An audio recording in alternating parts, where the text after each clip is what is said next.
If you're tired of the standard business and marketing fundamentals, frameworks, and funnels, you need a little mischief. Get ready to turn up the volume on the CEO Mischief Maker podcast, where you access conversations with seasoned business owners who have smashed through mindset barriers, innovated the standard boring business and marketing playbooks, and executed future-paced strategies with bleeding-edge tools and tactics to micro-fail their way into massive success and growth. We are Mindset Impact Strategic Catalysts helping innovative entrepreneurs focus. We are CEO Mischief Makers. Ready to make a little mischief?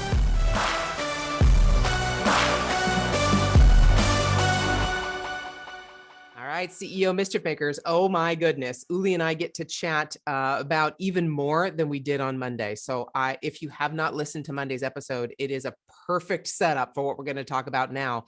And I highly recommend you go listen to that to prepare yourself for this next conversation. So Uli, thanks again. Welcome back to the conversation. Very happy. Yeah, so great to join back here. Monday's conversation was a lot of fun where we really dug into some of the principles like persuasion and how they show up in life. So really excited to dive into this next part where we're really talking about impact and innovation. Yeah. So take that, what you just said, the whole concept that you just outlined, and apply it to what you're doing right now and how you are innovating standard marketing practices for companies and helping them with persuasion from the perspective of that persuasion opportunity we talked about on Monday. How are you innovating that in your current work? Yeah. So I believe that the key is to say the right things and to say them often enough. And if we unpack these two parts, obviously you have to first say the right thing, which depends on who are you saying it to, who's your audience, what's the problem that you're solving for them. So really being clear before you actually start crafting your communications, who am I talking to, at what stage in the process are they aware about the problem, are they aware about solutions, are they ready to buy, are they totally unaware? So that's part one, and then really crafting what's exactly the problem that you're here on earth to help them solve. So that's part number one that really precedes how to implement persuasion in practice. And then obviously the second aspect is you have to say it often enough. A good friend of ours, Mike Kim, he said, the TikTokification of society is here. We're not going to go back. And so what we've seen over the last 2-3 years is that attention spans have really dropped. And now it's probably less than the attention span of a goldfish. So we have to say things more and more. People don't hear it the first time you say it. So it's this repetition that's really key. And so again, this is where you and I connect so much and are in the same wavelength, that we believe let technology assist in the early stages of starting these conversations, using social media, getting our message out to the masses. And maybe at that stage is, I use your term, it's more of a monologue.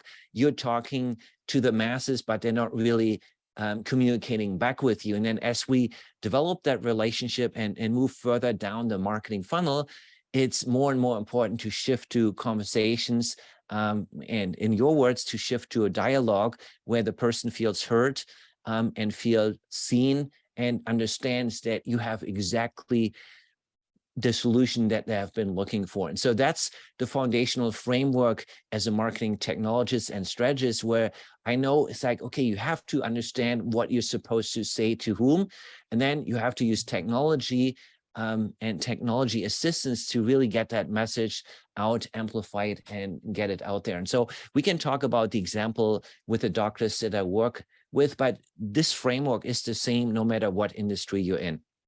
That's it. So there's the standard framework. And then what you do is you take that concept and you apply it with your understanding of persuasion based on brain science and chemicals and all those things that we talked about on Monday. You innovate that standard marketing framework to help functional medicine doctors. Tell me more about how you've innovated that. How are you using that persuasion idea to help functional medicine doctors? Yeah, this is where technology, never ceases to amaze me. For years, we've been trying to create more automations to help people move down through this customer journey from, finding something on social media, then deciding from social media to maybe go to a landing page for a lead magnet, for a guide, or maybe go to a website. What happens next? How do you go into that first sales call? How do you actually buy and transact with these entrepreneurs? And so figuring out what is that roadmap, what are the individual steps, and then what needs to happen along the way for them to go to the next step. So the analogy I always use is buying a car. You're not just magically going to a dealership, plunk down a check and walk out with a car. There's a process behind it. And again, this is nothing new. A lot of marketers use it. But first, obviously, people have to get the flyer in the mail. They have to go to the dealership. They have to walk the lot. They have to sit in cars. They have to take one car to a test drive. Then they have the first part of the negotiation. The manager steps in, and finally you get a reduced offer, and you drive off the parking lot. And so the first part is really, once you know what that journey is, really then thinking about what's the conversation that happens in the prospect's brain. When they're on social media, what's happening there, and what's the next thing that would pique their interest, that would take them the next step. And so again, this is where persuasion is so critical, because there's so many social media ads out there. What do you say to whom that these people realize, ooh, this is different. I want to pay attention to it and take the next step. And so this is where, for instance, if we're talking about TikTok or short form reels, everybody talks about the importance of the hook. What's the first thing you say, do, the hand gestures, what's happening that captures people's attention, that it jolts them awake. It's like, wait, watch out. This is important. Watch it. And again, this goes back to what we discussed on Monday. How did evolution shape the brain to pay attention to certain things and not others? And again, one of the roles of the brain is to, optimize for survival. So the brain is wired to look for visual cues of change. Something changes. Wait, is this a bear that's going to attack me? Or is this just the leaves blowing in the wind? And the brain looks for change patterns, so to speak. It could be, sounds, your loud sound, your brain is oriented, need to pay attention to this first. You see sudden movement, brain looks at that.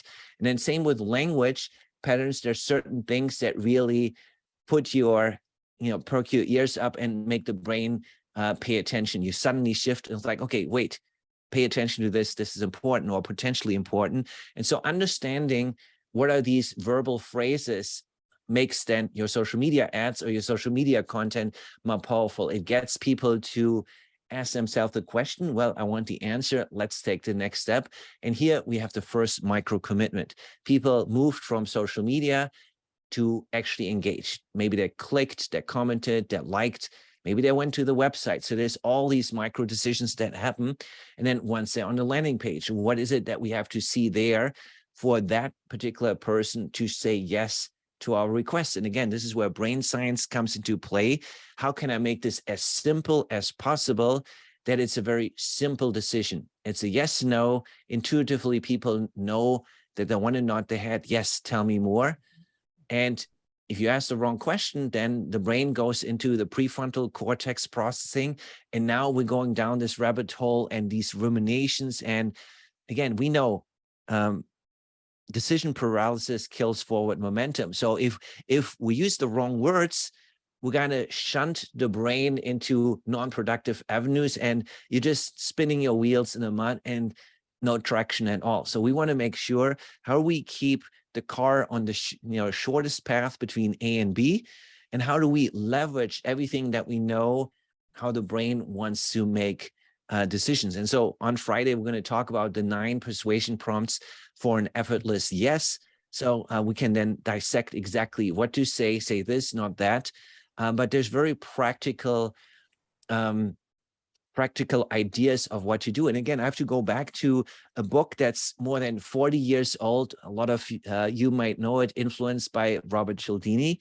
And, it's a parallel book there from Russell Granger on the 7 triggers to yes. And what these guys did in the 70s and 80s is really looking at consumer behavior across the consumer products industry, brands like Unilever and Tide, etc., and Chevron and gas stations. How do people make decisions without actually knowing the neurobiology of what drives those decisions? And so now that we have all this technology, we know what's actually happening in the brain.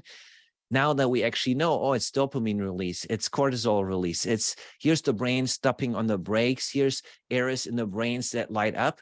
Now we have a such better understanding of how this works, and again, consciously influence the inputs so we can get different outputs.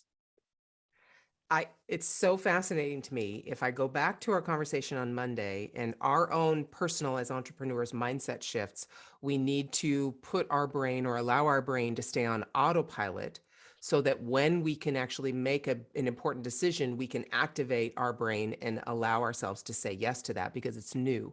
Whereas what you're talking about now is when we talk about our customers or our prospects or our clients' prospects, the people that we're trying to influence and persuade, we're actually trying to trigger their brain out of that autopilot and get them to actually engage using some of the standard techniques, sounds, movements, something to make their brain shift out of autopilot, because we all know that's what we're in when we're scrolling Instagram Reels or TikTok. We're just in autopilot, just going. But when something catches our attention, we stop, we look at what they have, we look at what their next thing is, because we're engaged in that. So we're looking at before, when we're looking at ourselves and trying to make the shifts that we need to make to grow ourselves, we need to leave our brain in autopilot until it's necessary.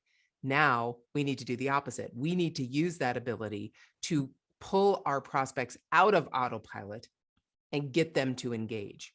Yeah, and get them to prioritize the road that we want them to take. Again, we talked on Monday about persuasion is the ability to get somebody to do what's in their best interest, from an ethical perspective. And so if I take the example from the integrative and functional medicine doctors that I work with, they want to encourage people to be healthier. And so we all know people procrastinate on their health forever. And it's only when something really serious happens that they finally wake up and pay attention. And I think it's ironic that we spent the first half of our lives making money, and then we spent the second half of the life spending the money on regaining the health that we lost in the first half. Yes. And so these doctors have a really hard task at hand, because on the one hand, every American expects functional or healthcare is essentially sick care. You go to a doctor when you're sick, you get a pill, and that's it. So they're not really empowered to take care of their health. And what would have to happen for them to start preventing disease, start living healthier, optimizing this? And again, the biohacking community has done a lot, especially among entrepreneurs, to really say, hey, if I'm not strong enough, then I can't really serve my mission, my customers, and I really shortchange my potential. So they recognize that it's so important to focus on health. And so when I work with these doctors, we're really looking at, well, what would get somebody to take action or pay attention? And there's really two things that people need to understand. Number one, obviously, what are the signs and symptoms that you actually have a problem? What's the check engine light that your body is sending you? These aches and pains, well, they're not just aches and pains of getting older. They're telling you that inflammation is at play. And, if you don't heed it, your engine is going to freeze up at some point, and it's going to be super expensive. So, retraining audiences to recognize that all these nagging aches and pains are signs, a check engine warning light, if you will, that they should pay attention to. And then what's the next best step? So in many ways, for me as a marketer, I feel healing actually starts on social media, and it starts by persuading your prospects to take care of their health. They have to decide to want to get healthier. If they don't decide, doesn't matter what you say as a doctor, doesn't matter that you're the most credentialed provider, doesn't matter that you have the best plan at hand. unless the person decides, nothing will change. And so how do we fast track that decision?